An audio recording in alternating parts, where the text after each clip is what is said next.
ভিতরে আমার মাওলার দিন কায়েম করার জন্য, নামাজ কায়েম করার জন্য, যারা দুনিয়ার ভিতরে আমার মাওলার হুকুমত বাস্তবায়ন করার জন্য চোখের পানি ফালাবা, রক্ত ঝরাবা, আমার মাওলা কিয়ামতের ময়দানে ওই নবীর রক্তের সাথে মিলাইয়া তোমারে আমারেও জান্নাত দিয়া দিবে।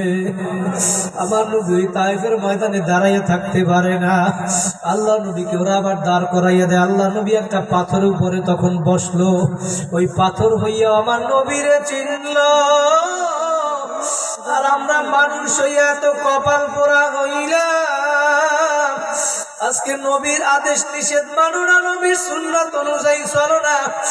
পাথর হইয়া আমার নবীরে চিনল, গাছ হইয়া আমার নবীরে চিনল, উট হইয়া আমার নবীরে চিনল, পশু পাখি হইয়াও নবীরে চিনল। আল্লাহ নবী যখন ওই পাথরের উপরে বসলো, সাথে সাথে ওই পাথরটা তুলার মতো নরম হইয়া গেল। ওই সৌদির বাচ্চা আজও পর্যন্ত ওই পাথরটা সংরক্ষণ করিয়া রাখছে। আমরা কপাল পরা নেমো খারাপ হইলাম, নবীর সুন্নাত অনুযায়ী চলো না। কার পাগল হইছো, কোন দলের পাগল হইছো, কার আদর্শ বাস্তবায়ন করার জন্য পাগল হইয়া গেলা? তোমার আপন আমার নবী আর আমার মাওলা ছাড়া কেউ আপন নাই। আবু বকর এবার ডাক দিয়ে বলে, ও নবী, আপনি এসে আমার দরজায় ডাক দিবেন আর আবু বকর ঘুমাইয়া থাকবো? ও নবী, এইটা হইতে পারে না। আল্লাহ রসুল এখন আবু বকরকে নিয়ে, ভাইরা সংক্ষেপে 2 মিনিটের ভিতরে বলি, আবু বকরকে নিয়ে ওই মদিনায় রওনা করলো। আল্লাহ রসুল হাইটা হাইটা যায়, আবার পিছে সইরা যায়। যখন ওই পাহাড়ের পাশে গেল, আল্লাহ নবী বলে, আবু বকর, আমি আর দাঁড়াইয়ে থাকতে পারি না, আমার পাও ব্যথা করে, একটু আশ্রয় নেওয়া দরকার। ওই গুহার ভিতরে যখন আশ্রয় নেবে, আবু বকর বলে, ও নবী, পাহাড়িয়া গুহা, গুহার ভিতরে কোনো বিষাক্ত প্রাণী থাকতে পারে, আপনি একটু বাহিরে দাঁড়ান, আমি ভিতরে গিয়া দেখি কোনো প্রাণী আছে কিনা। যদি প্রাণী ধ্বংসন করে, আগে আমি আবু বকরকে আঘাত করবে, আমি আবু বকর থাকতে আমি নবীকে আঘাত করতে দিব না, দিব না। আবু বকর এবার গিয়া পরিষ্কার কইরা, কতগুলা গর্ত ছিল, নিজের চাদর সিরিয়া সিরিয়া গর্তগুলা আটকাইলো। কয়েকটা গর্ত আর আটকাইতে পারে না। এবার নবীকে নিয়ে গুহার ভিতরে প্রবেশ করলো। আল্লাহ নবী বলে, আবু বকর, আমি আর দাঁড়াই থাকতে পারি না, পা ব্যথা করে। আবু বকর এবং বৈশা গেছে। আল্লাহ নবী আবু বকরের রানের উপর, রুরুর উপর দিয়া, মাথা দিয়া আল্লাহ রসুল ঘুমাইয়া গেছে। আল্লাহ রসুল ঘুমায়, আবু বকর দেখে পাশে 2-3টা গর্ত, ওই ছিদ্রর ভিতরে আগে থেকেই একটা সাপ ছিল, আল্লাহ রসুলের সাথে দেখা করবে। আবু বকর এখন চিন্তা করে, এই গর্তের ভিতরে যে কোনো বিষাক্ত প্রাণী উঠে আমার নবীর আঘাত করে, আমি আবু বকর থাকতে আমি নবীকে আঘাত করতে পারবে না। আবু বকর এখন ওই পাওটাকে গর্তের ভিতরে দিয়া বইসা রইছে, আর ওই সাপ উঠতে পারে না। আস্তে কইরা আবু বকরের পায়ের ভিতরে একটা আঘাত কইরা দিল। এখন আবু বকর কান্দে। আমার মায়ার নবী ঘুম থেকে সজাগ হইয়া গেল। এখন ডাক দিয়ে বলে, আবু বকর, আপনি কেন কান্না করেন? বাড়ির কথা মনে পড়ছে? আবু বকর, আত্মীয় স্বজনের কথা মনে পড়ছে?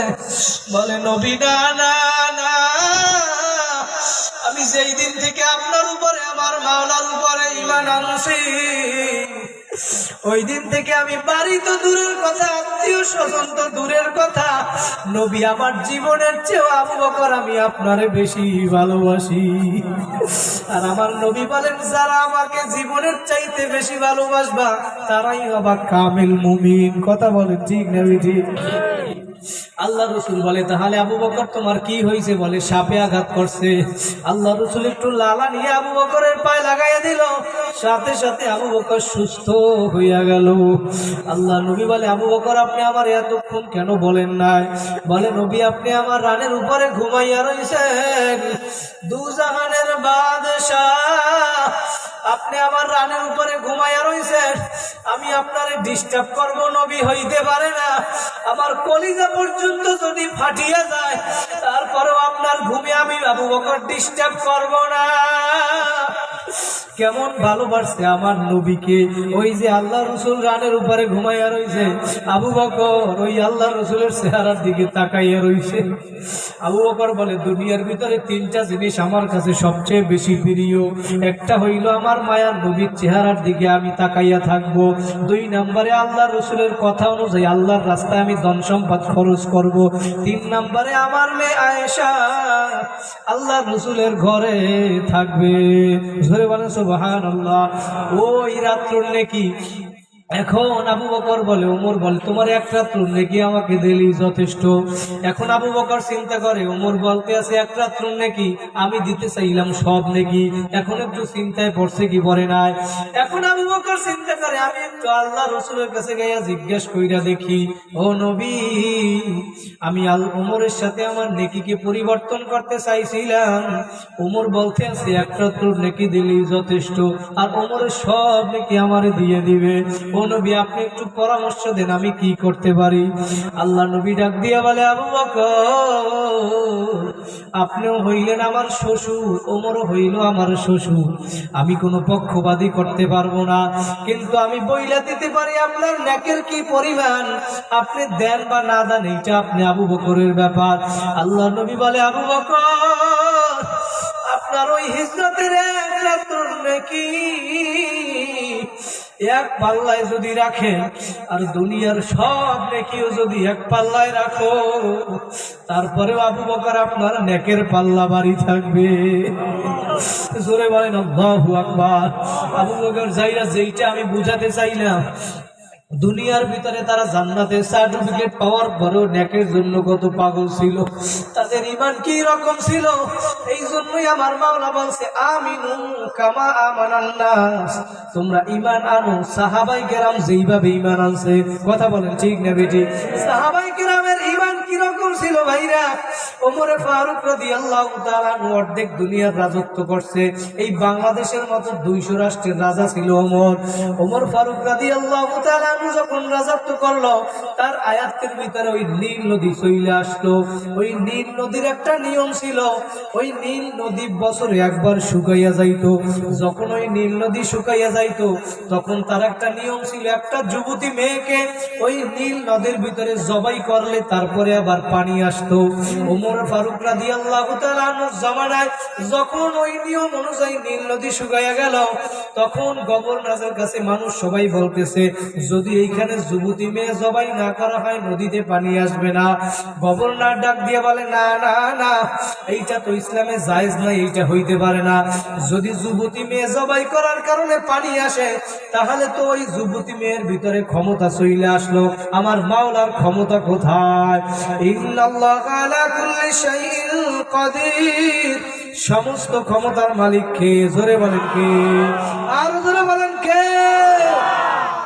ওমর ফারুক রাদিয়াল্লাহু তাআলা এবার ডাক দিয়ে বলে, গভর্নর, এইটা হইতে পারে না, নীল নদীর পানি ওই যুবতী মেয়ে জবাই করলে হইবে না, না এইটা হইতে পারে না। ওমর ফারুক রাদিয়াল্লাহু তাআলা এবার নীল নদীর কাছে চিঠি লেখছে, চিঠি। তাদের ঈমান কি রকম ছিল, এবং এখন চিঠি লাগছে, চিঠির ভিতরে লেখছে, ও নীল নদী, যদি তুমি আমার মাওলার হুকুমে জারি হইয়া যাও, তাহলে তুমি জারি হইয়া যাও। আর যদি আমার মাওলার হুকুমে তুমি জারি না হও, তোমার নীল নদীর পানি আমাদের আর দরকার নাই। ওমর বলে, গভর্নর চিঠি নিয়ে নদীতে ফেলাও। ওই গভর্নর নিয়ে ওমরের চিঠি নদীতে ফেলাইতে দেরি, নীল নদীর ভিতরে পানি আসতে দেরি হয় নাই। কিয়ামতের আগ পর্যন্ত আর নীল নদী শুকাইয়া যাবে না। ভাইরা, যেইটা বোঝাতে চাইলাম, তাদের ঈমান কি রকম ছিল, নামাজের জন্য কত পাগল ছিল, নেকির জন্য কত পাগল ছিল। ওমর ফারুক রাদিয়াল্লাহু তাআলা আনহু যখন ইন্তেকাল হইবেন, তখনও নামাজের মুসাল্লায় ছিল। আবু লুকলু নামক ব্যক্তি যখন মেহরাবের ওইখানে লুকাইয়া ছিল, আল্লাহু আকবার, ওমর রাদিয়াল্লাহু তাআলা নামাজে দাঁড়াইয়া গেছিল, তখন সে ছুরি দিয়া ওমরের এইখানে আঘাত করছে। আঘাত করার কারণে রক্তে ভাইসা যাইতেছিল। তখন ওমর রাদিয়াল্লাহু তাআলা নামাজ ছাড়ে নাই, তখন ওমর নামাজ ছাড়িয়ে দেয় নাই। এক পর্যায়ে যখন ওমর দাঁড়াইয়া থাকতে পারে না, তখন তার পিছনে ছিল ছিল আব্দুর রহমান ইবনে আউফ। আব্দুর রহমান ইবনে আউফকে টান দিয়া সামনে ইমামের মুসাল্লায় দিয়া ওমর এবং পাশে গিয়া বসে দাঁড়াইয়া থাকতে পারে না। রক্তে তখন বাইশা যাইতেছিল। তখন সাহাবায়ে কেরাম ওমরকে ধরতে আসবে এই অবস্থা। তখন ওমর ডাক দিয়া বলে, আব্দুর রহমান, আগে নামাজ শেষ করো, তারপরে আমাকে ধরতে আসবা। যদি আমি মরিয়াও যাই তারপরেও আমারে নামাজ শেষ না কইরা ধরতে আসবা না। ভাইরা, তারা নামাজের জন্য কত পাগল ছিল, নেকির জন্য কত পাগল ছিল। ও আমার কক্সবাজারের যুবক ভাইরা, আমার মুরব্বী বাবারা, পর্দার আড়ালের মা বোনেরা, কোন দুনিয়ার পাগল হইলা? একটু মনকে বুঝাও রে মন, একটু আসন দিয়া বসো, মাথাটা নত কইরা দাও, দিলটাকে আমার মাওলার সঙ্গে লাগাইয়া দাও। 2 ফোঁটা চোখের পানি যদি ফালাইতে পারো, নবী বলেন যদি কান্না না আসে একটু কান্নার বাহানা করো। এবুকু আইলাম তাবকু ফাতাবাকু, যদি কান্না না আসে কান্নার বাহানা কর, তাতেও সওয়াব।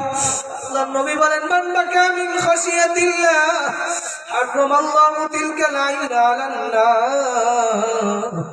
যেই চক্ষু আমার মাওলার ভয় কাঁদবা, ওই চক্ষু আমার মাওলা জাহান্নামে দিবে না। ও ভাইরা, আমার মাওলারে রাজি খুশি কইরা কারা কারা কবরে যাইতে চান? আর একবার জোরে হাত জাগাইয়া একটা আল্লাহ বলিয়া ডাক দাও। ভাইরা, তাহলে আমার মাওলা যেহেতু এই মাহফিলের ময়দানে নিয়ে আসছেন, আবার আর কোনোদিন এই মাহফিল পাবো কিনা কোনো গ্যারান্টি নাই। আছে? আগামী বছর এই মাহফিল পাবো কিনা কোনো গ্যারান্টি আছে? এই মাহফিল শেষ করে বাড়ি যাবো কোনো গ্যারান্টি আছে? এই রাত্রটা কি আর জীবনে আমার কোনোদিন আসবে? বাচ্চা হারুন আর